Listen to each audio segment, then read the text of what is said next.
Okay बच्चों, चलिए बात करते हैं अपने नेक्स्ट क्वेश्चन की। जो टॉपिक हम लोग का चल रहा था हाइट एंड डिस्टेंस, उसी में नेक्स्ट क्वेश्चन आपका आया हुआ है। If the angle of elevation of a cloud from a point 200 metre above a lake is 30 degree. एक कोई लेक है, लेक मतलब झील है, उस झील से कह रहा है the angle of elevation of a cloud from a point 200 metre above a lake. एक झील है, उस झील से 200 मीटर की ऊंचाई पर एक कोई पॉइंट है, वहाँ पर से किसी बादल का उन्नयन कोण कितना है, 30 डिग्री है। And the angle of depression, और जो अवनमन कोण है ऑफ इट्स रिफ्लेक्शन, इसके प्रतिबिंब का, भाई बादल रहा होगा, बादल का प्रतिबिंब पानी बनेगा नीचे, तो उस प्रतिबिंब का जो एंगल ऑफ डिप्रेशन है, अवनमन कोण है, वो कितना है, 60 डिग्री है। Then the height of the cloud above the lake, तो झील से इस बादल की ऊंचाई क्या है। बहुत बढ़िया क्वेश्चन है, बहुत बेहतरीन क्वेश्चन है बच्चों। समझते हैं क्या है। पहले फिगर ड्रॉ करते हैं। देखो ये बच्चों क्या है, ये लेक है। ये क्या है, लेक। मान लो इस लेक का नाम क्या है, ए बी। ए बी क्या है, लेक है। लेक में ऐसे पानी भरा होगा इस तरीके से, ये है ना, इस तरीके से ऐसे, सही है। इस लेक का ये बेस है, इससे 200, इस ये ए बी पॉइंट है, ये पॉइंट लिख लो, ये क्या है, सी डी है ना। और यहाँ पर कोई पॉइंट है और यहाँ पर क्या है, बादल है ना।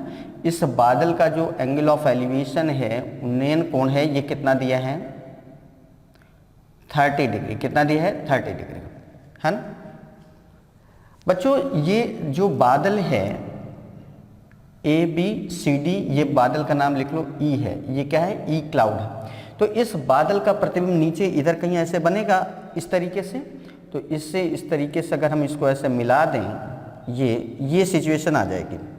ये बादल का प्रतिबिंब बन रहा है, ठीक है ना।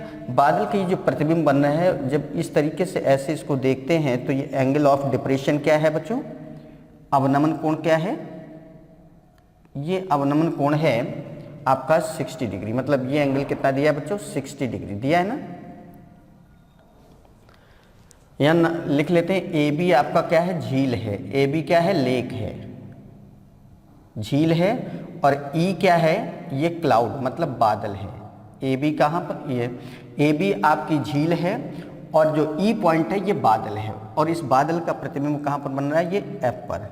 एफ क्या है, क्लाउड का reflection, reflection of cloud, reflection of cloud. मतलब इस बादल की जो छाया बन रही है वो यहाँ पर बन रही, परछाई कहाँ पर बन रही, इस बादल की परछाई यहाँ पर बन रही। क्लियर है ना। अब ये जो चीज़ दी थी, झील से 200 मीटर की ऊंचाई, ये कितना है, 200। यहाँ से यहाँ तक ये चीज़ कितनी है बच्चों, ये 200 मीटर है।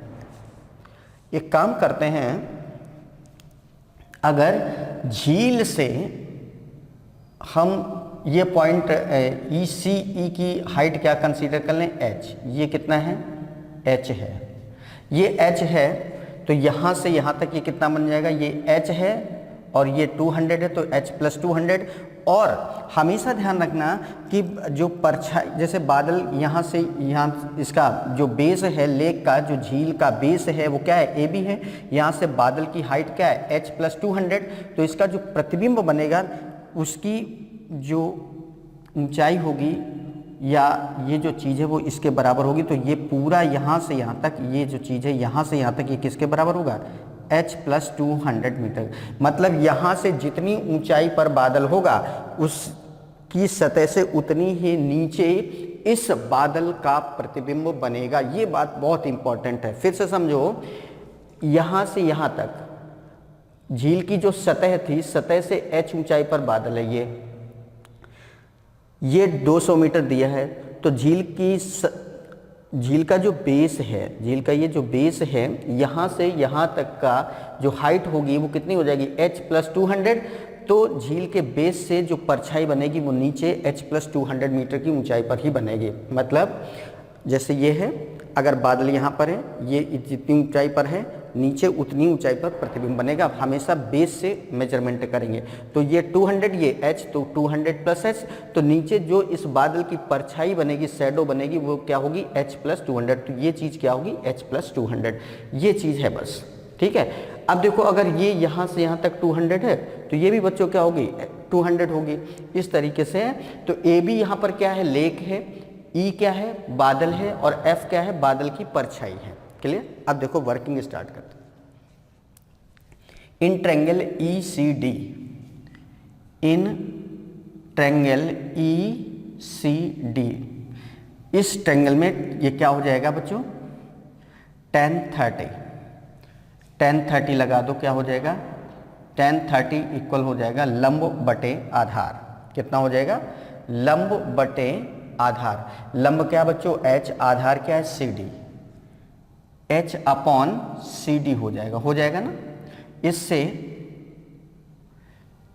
h की वैल्यू क्या हो जाएगी, h की वैल्यू हो जाएगी CD tan 30, CD tan 30, और tan 30 की वैल्यू क्या होती है 1/√3, तो CD into 1/√3 means CD upon √3। तो h की वैल्यू क्या आ जाएगी बच्चों CD अपॉन √3 आ गई। फिर ले लेते हैं triangle CDF। In triangle CDF कितना हो, ये ट्रायंगल लेंगे तो ये एंगल है, इसके सामने की साइड ये क्या हो जाएगा लंब, और ये क्या हो जाएगा आधार हो जाएगा ना। तो ये हो जाएगा लंब बटे आधार। लंब यहाँ पर क्या हो जाएगा देखो ये पूरा लंब है यहाँ से यहाँ तक, तो ये 200 प्लस h प्लस 200, तो कितना हो जाएगा h tan 60 equal 200 plus h plus 200 है ना। ये पूरा लंब बनेगा और आधार इसका कितना है, आधार वही है आपका CD। क्लियर है। और tan 60 की वैल्यू बच्चों क्या होती है √3, तो √3 equal 200 plus h plus 200 upon CD, ये आ गया है ना। CD की वैल्यू यहाँ से क्या आ जाएगी, यहाँ से CD की वैल्यू आ जाएगी बच्चों, यहाँ से CD की वैल्यू क्या आ जाएगी h√3। ये वैल्यू यहाँ पर रखेंगे तो √3 इक्वल क्या हो जाएगा 200 400 प्लस h अपॉन CD की वैल्यू क्या है h√3। क्रॉस मल्टीप्लाई करेंगे तो क्या बन जाएगा 3h, यहाँ से h √3 तो 3 बन जाएगा 3h इक्वल 400 प्लस h। इसको इधर ले आएंगे तो कितना हो जाएगा, ये माइनस का हो जाएगा 2h की वैल्यू 400, तो h की वैल्यू क्या हो जाएगी 200। h की वैल्यू क्या आ गई बच्चों 200। हमें ये पता चल गया कि h मतलब ये जो चीज़ है ये कितनी है 200 है, और हमसे पूछा गया है then the height of the cloud above the lake. Lake का बेस क्या था, ये AB था, तो यहाँ से नापा जाएगा इसकी हाइट को, तो 200 ये और ये तो जो हाइट आएगी वो कितनी हो जाएगी, then height of cloud from the lake, height of cloud from the lake, झील से इसकी ऊंचाई क्या हो जाएगी, देखिए 200 ये और इसमें प्लस h, मतलब 200 प्लस h और h की वैल्यू क्या आ गई है 200, तो 200 प्लस 200 मीन्स कितना आ गया बच्चों 400 मीटर। कितना आ गया 400 मीटर। तो इस तरीके से इस क्वेश्चन का जो आंसर होगा बच्चों वो क्या होगा 400 मीटर। मीन्स झील से इस बादल की जो ऊंचाई होगी वो कितनी होगी 400 मीटर। बात समझ में आई, बहुत अच्छा सा क्वेश्चन था, एक बार फिर से समझ लेते हैं। देखिए AB हमारा क्या था लेक था, लेक का मतलब ये बेस है लेक का, यहाँ से 200 मीटर की ऊंचाई, आप ये कह सकते हैं कि इसमें 200 मीटर की ऊंचाई तक पानी भरा था ऐसा, तो ये इसकी सतह बनेगी है ना। यहाँ पर कोई बादल था, तो बादल की जो हाइट है इसके बेस से क्या बनेगी 200 प्लस h, तो 200 प्लस h अगर ऊपर बादल है तो इतनी ही गहराई पर इसकी इमेज बनेगी, प्रतिबिंब बनेगा, रिफ्लेक्शन बनेगा। तो ये चीज़ F पॉइंट पर इसका इमेज बन रहा है। तो अगर ये पूरा यहाँ से यहाँ तक 200 प्लस h है तो ये पार्ट ही क्या होगा h प्लस 200। और इस पॉइंट से जब हम इसको देख रहे थे बादल को, तो एंगल ऑफ एलिवेशन क्या था 30 डिग्री, और जब इसके प्रतिबिंब को देख रहे थे तो अवनमन कोण क्या था, ये 60 डिग्री था। तो इस तरीके से है। यहाँ ए बी क्या है, लेक, ई क्या है, क्लाउड मतलब बादल, और एफ क्या है, रिफ्लेक्शन ऑफ क्लाउड मतलब बादल की परछाई। अब इस तरीके से बस इधर हमने पहले ट्रायंगल क्या ले लिया है, ई सी डी। तो त्रिभुज ई सी डी में tan 30 की वैल्यू क्या होगी, h upon c d. H की वैल्यू क्या हो जाएगी, सी डी tan 30, या इससे सी डी की वैल्यू h√3। फिर इसके बाद हमने ट्रायंगल ले लिया है c d f. C d f ये वाला ट्रायंगल, तो इसमें कोण के सामने की भुजा को लंब बोलते हैं, तो ये लंब हुआ और ये आधार हुआ। तो tan 60 की वैल्यू लंब क्या बनेगा, ये क्या है 200, और ये यहाँ से यहाँ तक h + 200 है। तो 200 + h + 200 upon c D.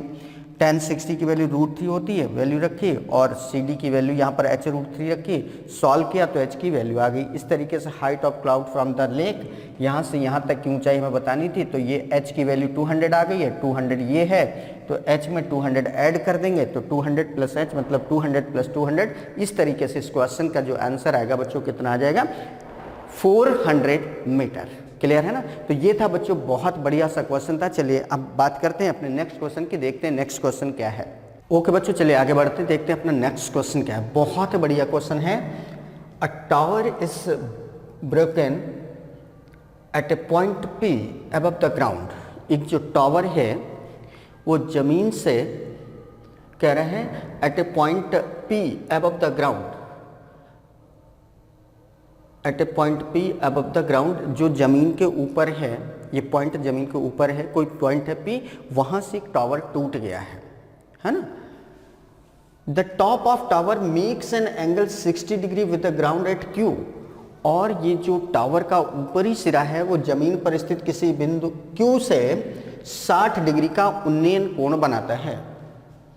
From another point R on opposite side of Q, बिंदु Q की विपरीत दिशा में एक पॉइंट है R, वहां पर इसका जो टॉप पॉइंट है वो उन्नयन कोण कितना बना रहा है, 30 अंश। कह रहा है इफ QR = 180 मीटर है तो what is total height of tower. तो इस टावर की टोटल हाइट क्या है। बहुत बेहतरीन क्वेश्चन है। चलिए समझते हैं कैसे सॉल्व होगा। देखिए बच्चों, ये टावर है, इस तरीके से इतना बड़ा ये टावर था, ये ग्राउंड है, टावर, ये पॉइंट है P। इस पॉइंट से ये टावर क्या हुआ था, टूट गया था, इस पॉइंट से टूट गया था, P पॉइंट से टूट गया था। तो ये जो ऊपरी पार्ट है, ये वाला भाग, ये वाला है ना, ये ऊपरी भाग है, वो या तो ऐसे जाएगा या ऐसे जाएगा। तो अगर ऐसे जाता है तो ये जमीन पर स्थित बिंदु Q, इस पॉइंट Q पर कितना एंगल बना रहा है, एंगल ऑफ एलिवेशन कितना दिया है, ये दिया है Q पर कितना एंगल बना रहा है, 60 डिग्री का। ये एंगल बच्चों कितना है, 60 डिग्री का एंगल बना रहा है। फिर कह रहा है ये अगर पार्ट ये वाला इधर चला जाए तो Q की विपरीत दिशा में एक पॉइंट है R, मतलब R पॉइंट कहीं इधर है, तो उस समय ये एंगल ऑफ एलिवेशन कितना बन रहा है, ये बन रहा है 30 अंश, है ना। Q की विपरीत दिशा में है ये पॉइंट R, ये चीज है, ये सिचुएशन है। अब कह रहे हैं कि फ्रॉम पॉइंट R, फिर आगे क्या दिया है, QR = 180 मीटर। QR यहाँ से यहाँ तक की ये डिस्टेंस पूरी कितनी दी है, 180 मीटर।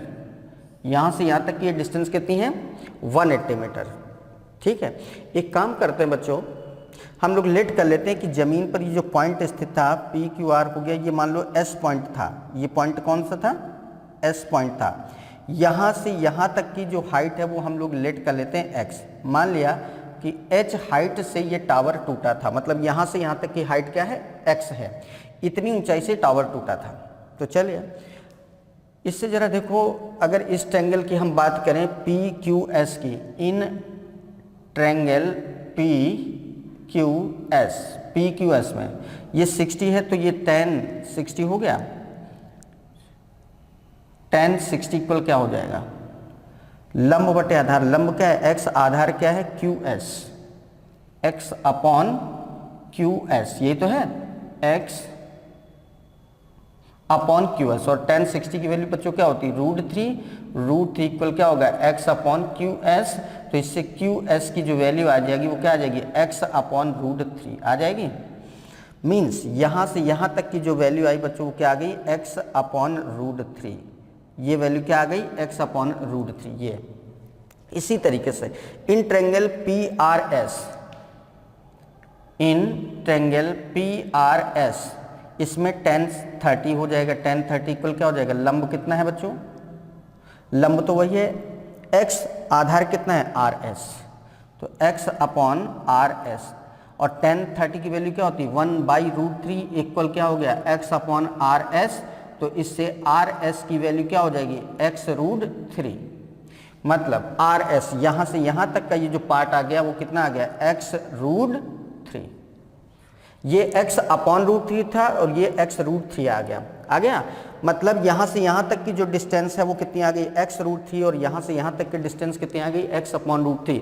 बच्चों इतनी बात समझ में आई कि नहीं है, हमने ये लेट किया कि ज़मीन से x मीटर की ऊंचाई पर जो पॉइंट P था यहाँ से टावर टूटा है, तो ये डिस्टेंस कितनी हो गई x, फिर हमने इस ट्रायंगल में PQS जो ट्रायंगल था, ये वाला ट्रायंगल PQS, इसमें हमने tan 60 लगा दिया, तो QS इक्वल क्या आ गया x अपॉन √3, मतलब यहाँ से यहाँ तक की जो डिस्टेंस है वो क्या आ गई x अपॉन √3। और इसी तरीके से ये वाला ट्रायंगल ले लिया PRS, तो इसमें tan 30 लगाकर हमने RS निकाल लिया, कितना आ गया x√3, मतलब यहाँ से यहाँ तक की डिस्टेंस कितनी आ गई x√3।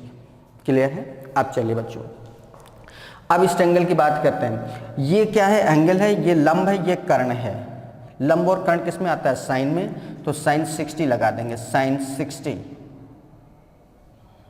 इक्वल क्या हो जाएगा, लंब कितना है बच्चों x, कर्ण क्या है PQ, x अपॉन PQ।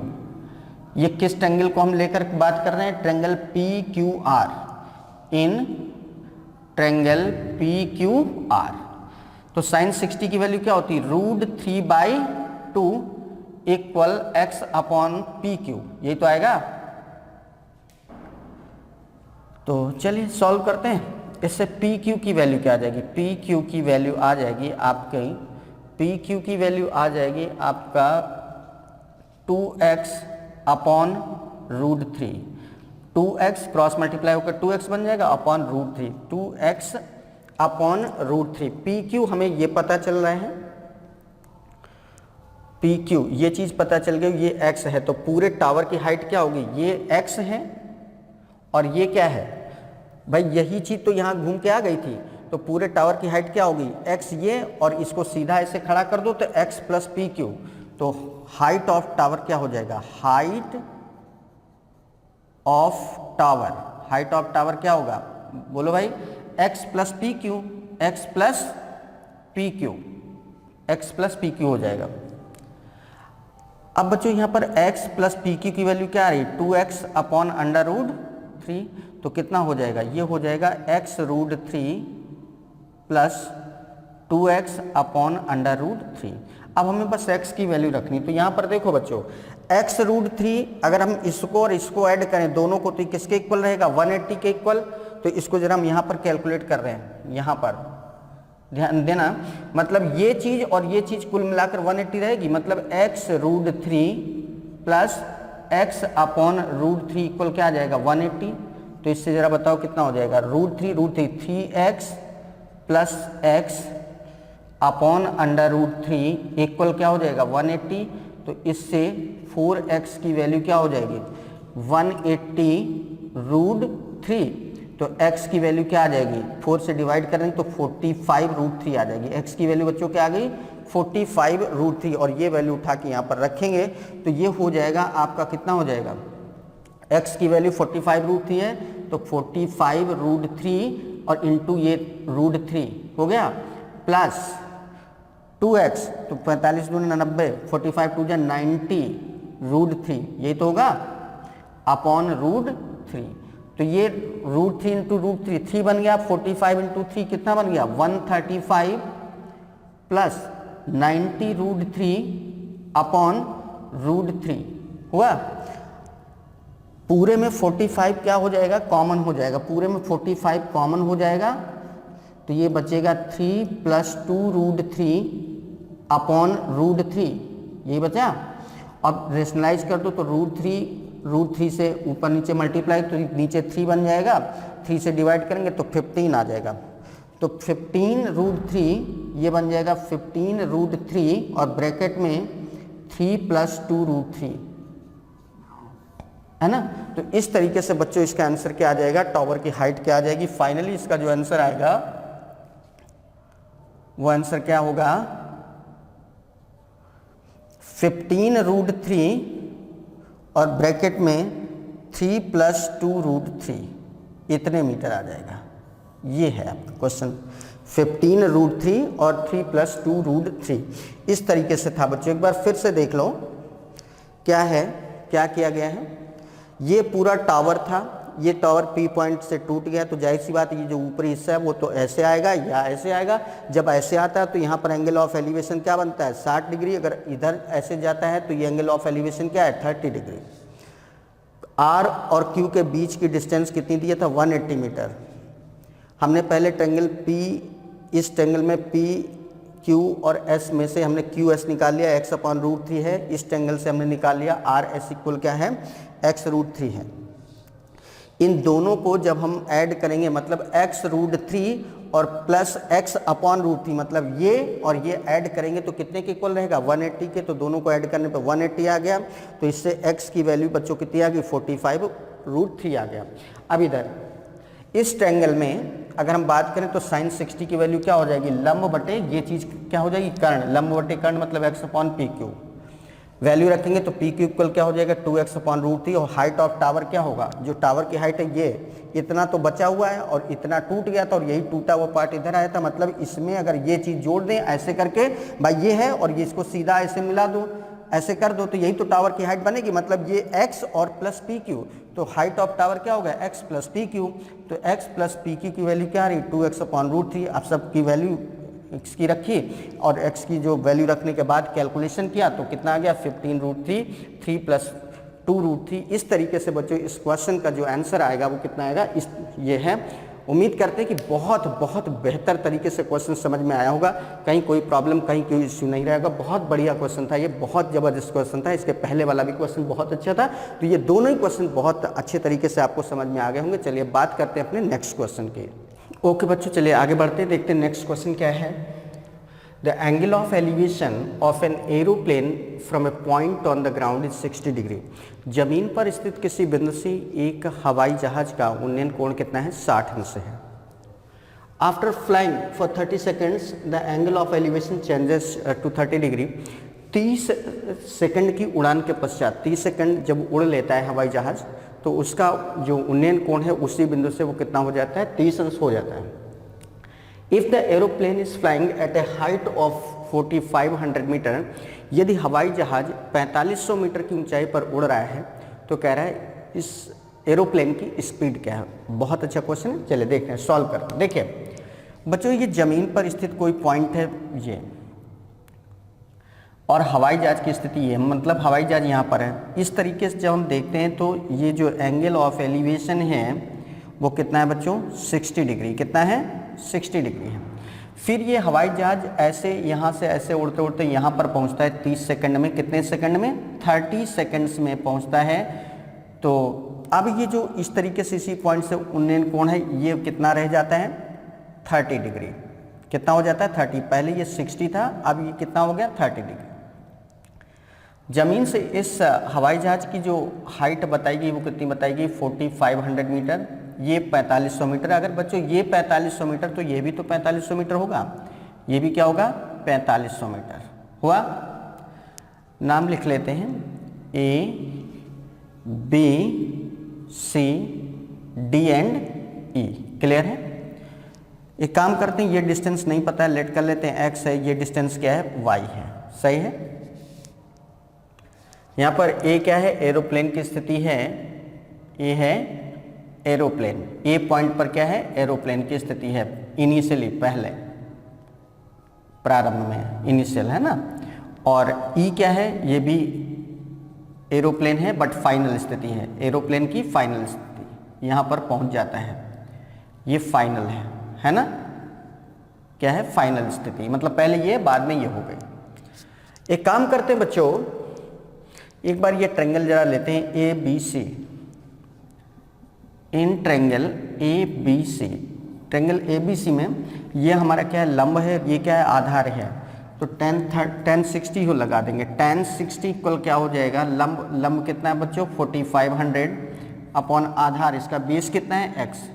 1060 की वैल्यू क्या होती है √3 इक्वल 4500 अपॉन x, तो इससे x की वैल्यू क्या आ जाएगी 4500 अपॉन √3। हमें x की वैल्यू पता चल गई। इस ट्रायंगल को हमने लिया है ABC, इस ट्रायंगल में ये एंगल हमें पता था कितना है 60 डिग्री है, तो 1060 की वैल्यू जो होगी वो बच्चों क्या हो जाएगी लंब बटे आधार। लंब क्या है ये 4500 है, आधार इसका कितना है x है, तो 1060 की वैल्यू 4500 बटे x और 1060 की वैल्यू क्या होती है √3 इक्वल 4500 अपॉन x, तो x की वैल्यू ये आ गई। x की वैल्यू हमने पता कर ली। अब एक काम करते हैं, अब हम इस ट्रायंगल को बेस करके चलते हैं। इन ट्रायंगल EBD, इस वाले ट्रायंगल में EBD, इस ट्रायंगल में, इसमें बच्चों ये एंगल कितना है 30 डिग्री, ये लंब कितना है 45 और इसका बेस क्या बन जाएगा, यहाँ से यहाँ तक देखो कितना है, यहाँ से यहाँ तक ये x है ये y है, मतलब पूरा बेस क्या बनेगा x प्लस वाई। तो इसमें हो जाएगा 1030 इक्वल क्या हो जाएगा, लंब इसका कितना है बच्चों 4500 है, आधार x प्लस वाई, और 1030 की वैल्यू क्या होती है 1/√3 इक्वल 4500 अपॉन x की वैल्यू क्या है 4500 अपॉन √3, ये x की वैल्यू हो गई plus y as it is लिख दिया। क्रॉस मल्टीप्लाई करेंगे जरा, कितना हो जाएगा, क्रॉस मल्टीप्लाई करेंगे तो ये हो जाएगा 4500 इक्वल क्या हो जाएगा 4500 अपॉन √3 प्लस y। हमें y की वैल्यू चाहिए तो ये चीज़ इसमें माइनस हो जाएगी, तो ये हो जाएगा 4500 √3 माइनस 4500 अपॉन √3 इक्वल क्या आ जाएगा y। एक काम करते हैं, √3 कितना बन जाएगा 3, तो 4500 into 3, 4500 into 3 minus 4500 upon √3 equal क्या हो जाएगा बच्चों y। अब ये 3 बार 4500, ये 1 बार 4500, 2 बार 4500 बचेगा, मीन्स 2 इंटू 4500 इक्वल हो जाएगा y√3। तो ठीक है ना, तो ये हो जाएगा 9000 अपॉन √3 इक्वल y। एक काम करते हैं, रेशनलाइज कर देंगे तो √3 से ऊपर नीचे मल्टीप्लाई कर देंगे तो ये हो जाएगा 9000 √3 अपॉन √3 इंटू √3 इक्वल क्या हो जाएगा बच्चों y। ये 3 बन गया, 3 से डिवाइड करेंगे तो y की वैल्यू क्या आ जाएगी 3000 √3 मीटर। y की वैल्यू हमको पता चल गई, y मतलब यहाँ से यहाँ तक, ये चीज़ हमको पता चल गई। y कितना है 3000 √3 मीटर, मतलब AE अगर ये इतना है तो ये भी इतना होगा, मीन्स AE इक्वल कितना हो जाएगा, AE इक्वल हो जाएगा आपका 3000 √3 मीटर। मतलब यहाँ से यहाँ तक हवाई जहाज ने कितनी डिस्टेंस कवर करी है 3000 √3 मीटर। यहाँ से यहाँ तक डिस्टेंस कितनी हुई AE इक्वल 3000 √3 मीटर हो गई। और ये डिस्टेंस हवाई जहाज ने कितने टाइम में कवर करी है बच्चों 30 सेकंड में। कितने सेकंड्स में कवर करी है 30 सेकंड्स में कवर करी है। तो अब हमें बतानी कि एरोप्लेन की स्पीड क्या है, स्पीड क्या होता है डिस्टेंस अपॉन टाइम। तो देन स्पीड क्या हो जाएगी डिस्टेंस अपॉन स्पीड। डिस्टेंस क्या आ रही है बच्चों 3000 √3 upon distance upon time. Time कितना है 30 से डिवाइड कर देंगे तो 30 से इसको डिवाइड करेंगे तो कितना आ जाएगा 100 √3 मीटर पर सेकंड, है ना 100 √3 मीटर पर सेकंड। तो इस क्वेश्चन का जो आंसर आएगा बच्चों कितना आ जाएगा 100 √3 मीटर पर सेकंड। हो सकता है कि आंसर डेसिमल में दिया हो तो √3 की वैल्यू क्या होती 1.732 होती, तो वो वैल्यू रखेंगे तो यहाँ पर 100 इंटू 1.732 हो जाएगा। सॉल्व करेंगे तो 172 मीटर पर सेकंड के आसपास आ जाएगा। तो ये देख लेना कि ऑप्शन में रूट में दिया है या डेसिमल में दिया है, वो आप अपना देख लेना। प्रोसेस समझ में आया, बहुत आसान सा क्वेश्चन था, फिर से समझ लो। प्रारंभ में एरोप्लेन की स्थिति ये थी और ये पॉइंट था, यहाँ से इसको देखा जा रहा था तो ये उन्नयन कोण 60 अंश था। 30 सेकंड के बाद ये हवाई जहाज उड़ते उड़ते यहाँ पर पहुँच गया, मतलब फाइनल पोजीशन एरोप्लेन की ई है, तो उस समय ये एंगल ऑफ एलिवेशन क्या हो गया 30 डिग्री। हमने ये चीज़ मान ली x है, ये क्या मान लिया y है, और हवाई जहाज कितनी ऊंचाई पर उड़ रहा था, 4500 मीटर की ऊंचाई पर उड़ रहा था, तो ये चीज़ दी है, ये 4500 है, तो ये भी बच्चों कितना हो जाएगा 4500 हो गया। अब इसके बाद बस हमने क्या काम किया, एक बार ये वाला ट्रायंगल लिया है, छोटा वाला ट्रायंगल ABC में, इसमें x की वैल्यू क्या आ गई 4500/√3, फिर बड़े वाले ट्रायंगल में ये एंगल 30 दिया था, tan 30, इसको सॉल्व किया, तो इस तरीके से यहाँ पर x की वैल्यू रख दी गई, और सॉल्व करते करते हम y की वैल्यू निकाल रहे हैं। y की वैल्यू कितनी आ गई 3000√3 मीटर, मतलब ये चीज़ हमें पता चल गई, यहाँ से यहाँ तक कितना हो गया 3000√3 मीटर। अगर ये 3000√3 मीटर है तो ये भी तो उतना ही है, मतलब A से E तक की डिस्टेंस हमें पता चल गई कितनी है 3000√3 मीटर, मतलब हवाई जहाज ने 3000√3 मीटर की डिस्टेंस कवर करी। लेकिन इस डिस्टेंस को कवर करने में कितना टाइम लगा था, हवाई जहाज को यहाँ से यहाँ तक आने में टाइम कितना लगा था 30 सेकेंड्स।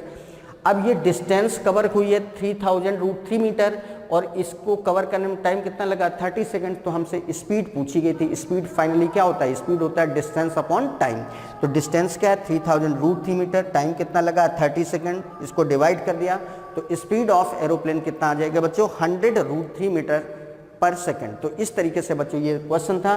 तो चलिए अब बात करते हैं अपने नेक्स्ट क्वेश्चन की।